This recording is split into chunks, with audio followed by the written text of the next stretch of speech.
Washington, U.S. intelligence chiefs on Tuesday contradicted President Donald Trump's statements that the Islamic State group has been defeated and that North Korea can be convinced to forego its nuclear weapons.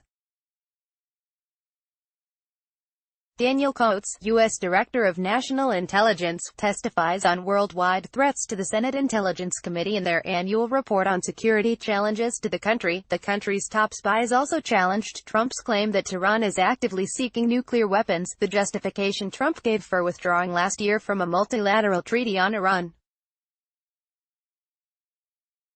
Weeks before Trump plans a second summit with North Korean leader Kim Jong-un, Director of National Intelligence Dan Coats told the Senate Intelligence Committee that the U.S. intelligence community believes it unlikely that Pyongyang will agree to completely denuclearize. Trump claimed Kim agreed to that goal after their groundbreaking Singapore summit in June 2018. The president is aiming to secure that commitment next month from the North Korean leader in exchange for removing sanctions and normalized relations. We continue to assess that North Korea is unlikely to give up all of its nuclear weapons and production capabilities, even as it seeks to negotiate partial denuclearization steps to obtain key U.S. and international concessions, Coats said in the Worldwide Threat Assessment report.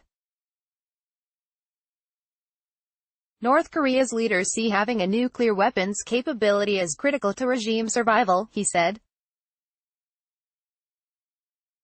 Is eyeing comeback. Meanwhile, according to the Coats report, Islamic State remains a potent threat in the Middle East as its leaders continue to encourage attacks on the West.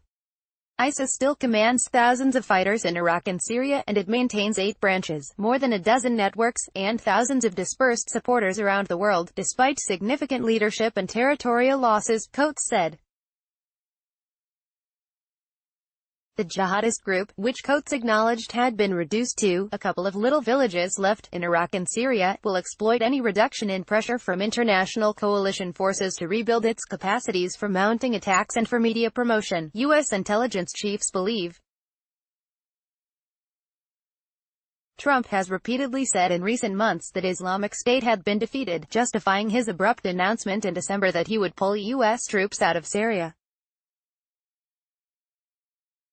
His Defense Secretary James Mattis resigned after that announcement in disagreement, and U.S. security experts have urged Trump to not withdraw from Syria precipitously because Islamic State fighters could fill the vacuum.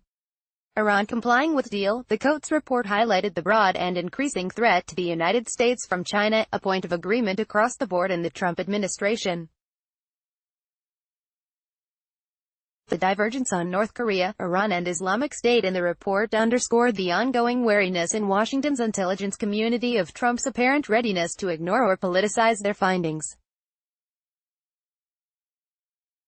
Trump has repeatedly rejected their conclusion that Russia deeply interfered in the 2016 election that brought him to power, helping him vanquish the election-favored Hillary Clinton.